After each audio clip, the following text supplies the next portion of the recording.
Ethereal Synchronicity 444, reporting to you the world from my home and some of the nicest places I can find to wherever you are on the globe. And today, this is going to be a general forecast for the rest of the month of August. So we're talking from the 15th through to the 31st of August. And this particular video is going to be in connection with a website that my friends run called Healthy Tree Frog. So that's Healthy Tree Frog. And it's funny you speak of tree frogs and, you know, health from out here in good nature and whatnot. So, yeah, as I was saying, it's going to be a video about the general forecast in relation to how the essence in the air may feel throughout the rest of the month. And there are some key notable points this month. So, I mean, I'll start off just by saying that we've got two planets going direct, and it's two of the inner planets, so it's quite significant. We're talking about Mercury in Leo, and I'm gonna have to go off the top of my head, the light's blinding me, can't even see my notes properly. But it's Mars in Aquarius. So Mercury in Leo is going to go direct on the 19th of August, which is a Sunday, and that's going to go direct at 11 degrees. And Mars is going to go direct at 28 degrees Capricorn, and that is the 27th of August, and that's a Monday. So they're key points of note that we should point out. We've also got a full moon in this particular fortnight to come, and that full moon is going to fall on the 26th in what we call in British summertime in the UK, and that's just 1 hour ahead of Universal Time / Greenwich Meridian Time, for anyone who knows what they are. So the full moon is actually going to fall in Pisces this particular time round. And then also, what have we got that's notable for the month?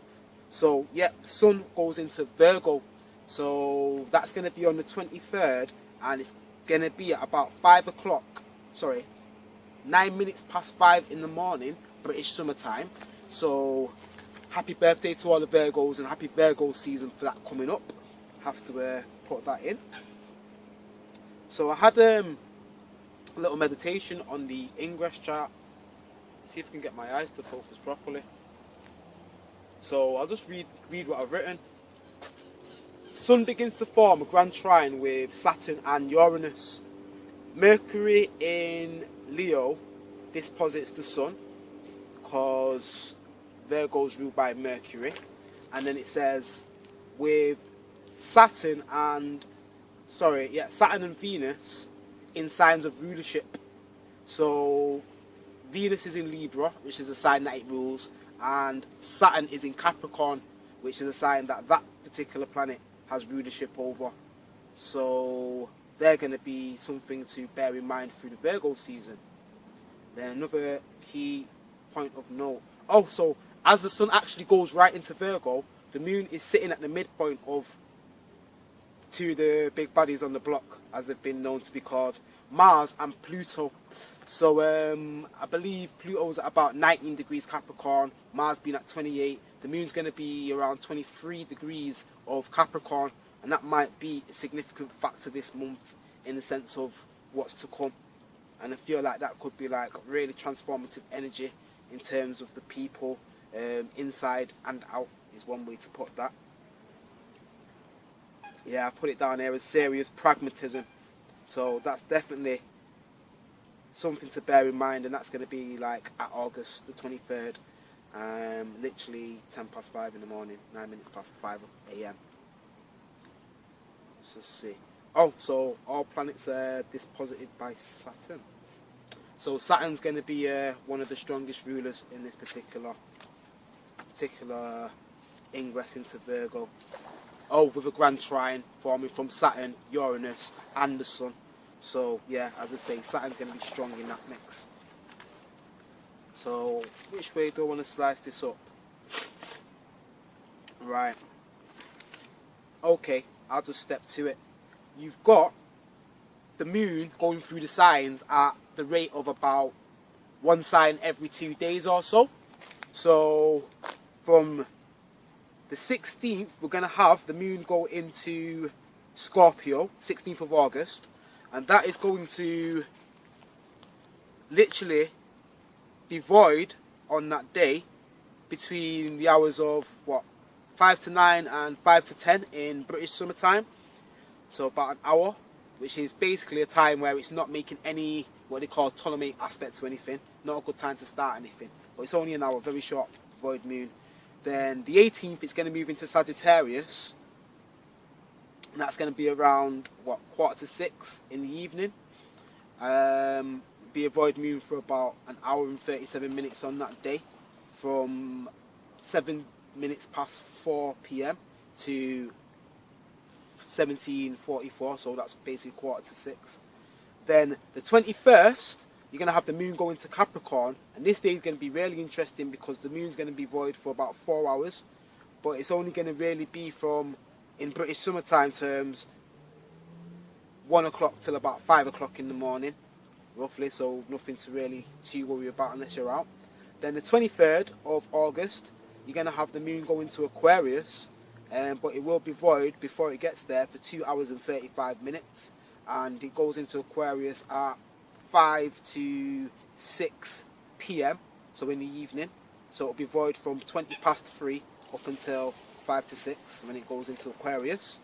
Then we're going to have the moon go into Pisces, and then it changes like the feeling, the moon. I didn't actually explain, I'll get to it.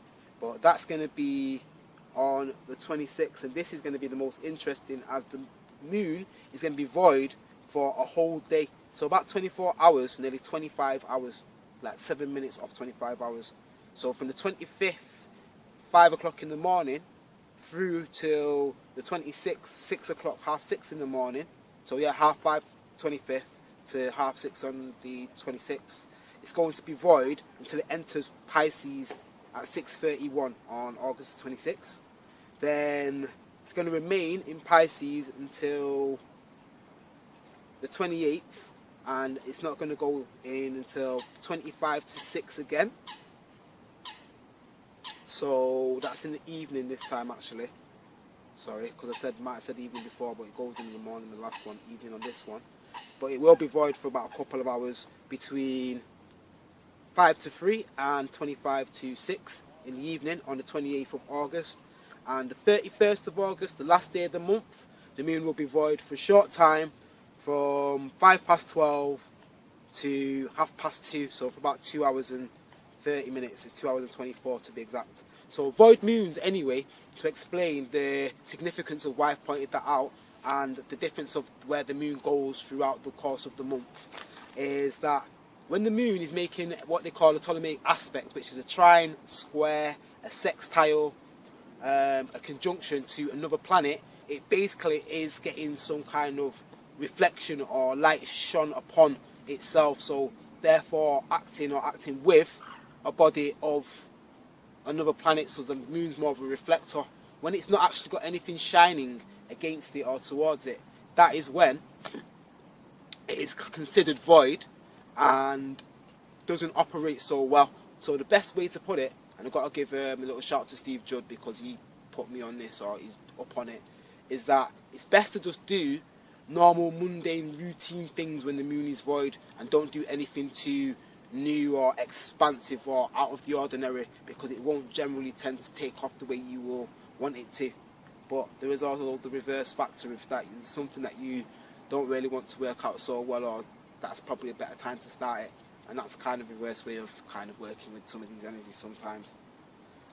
So let's see, significant aspects this month, after the planets going direct, of that, so you've got Mercury going direct and Mars going direct.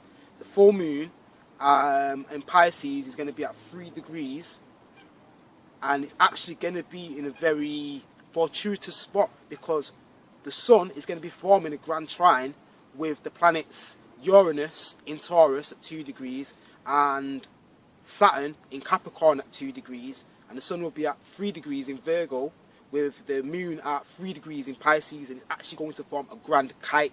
Now that is quite a significant and amazing aspect, and it's going to be in earth signs, the grand trine, with the kite being formed by the moon being in the water sign opposite the Sun, but giving an outlet to all of the planets through the grand trine. So it's actually a good thing to have the moon opposite and gives an outlet. I feel like it's going to be very transformative on a practical level with some very deep release through the moon being in Pisces, because that is the last sign where everything all ends and begins again. So let me just take a quick time check, people. Alright, okay. Okay, soon to wrap this one up. Okay, so yeah, what I was going to do is I was going to explain the significance of planets going retrograde. Basically, if you was driving a car at, I don't know, 20 miles an hour, the braking distance is going to be shorter than if you was driving at 40 miles an hour. And then if you take the same example and put yourself in a truck or a much heavier vehicle, it's going to, in general, if you had the same brake power on both vehicles, increase the distance of the stopping time. So what this means, and the reason why I even point this out, is that with Mars and the Mercury going direct, they're going to stop around the same point for quite some time before they really get forward and get going into their stride. So with this being the case, although they are going forward and it will be time to start getting things into action, it's going to have to go through the shadow period, which is basically the degrees in the zodiac at which it initially went through when it went retrograde, going backwards. So, for example, Mercury turned at 23 degrees and went backwards through to 11 degrees, and it's going to have to go back through to 23 degrees before it's out of shadow. And with Mars, it was a shorter distance, but it's a, you know, further away, bigger planet, and that's the difference between the size and distance. And it's gone from 9 degrees Aquarius back to 28 degrees Capricorn, and it's going to go through back to 9 degrees Aquarius before it is out of the shadow period. That is when things will be really up and running at the speed that those planets operate at their best. But for the time being, it is going to be a refreshment of the energy, and maybe you'll be able to implement a lot of the plans and things that you've probably been working on if you've been aware of this kind of energy. Anyway, people, just wanted to say thank you. I'm losing a lot of light. If you can still see me, it would be pretty amazing. Just want to say like, share, subscribe, tell a friend to tell a friend to tell a friend. Yeah, put something through to the Patreon or through the PayPal. And as I say, if you need any of my services, just hit me up through the inbox. I've got a couple of email addresses I've put in the description, and also check out Healthy Tree Frog and see some of the work of my friends who essentially do written horoscopes of different natures and, you know, different strokes for different folks. It might appeal to you more if it's something that you want to read and take in board in that format. Anyway, people, like I say, the light is dropping. I've done everything that I can to try and get this through. Hopefully it goes down nicely, and anything that I felt like I couldn't leave you without saying. Well, I mean, Jupiter trine Neptune, you don't want to be too lazy and take that for granted. And also, oh, here we go, Saturn trine Uranus, implementing changes on a long-term big basis. It's not something you're going to want to do overnight, but if there are things deep down that need to be sorted out on a very practical, pragmatic level, this is an excellent time to be getting that done. So with those two trines of Saturn and Uranus, Jupiter and Neptune, I mean, you don't get outer planets trining each other too often. It takes a very long time for them to line up in these particular positions. So it's really meant to be a follow-on from the 3 eclipses that have happened over the last month. And this particular full moon, I feel, is going to set it off to get this work in action. Anyway, people, got to say peace and love. Like I say, I know it's getting dark, but hopefully you can hear me and don't hear too much of the background noise of this city. Yeah, loving your blessings. Peace.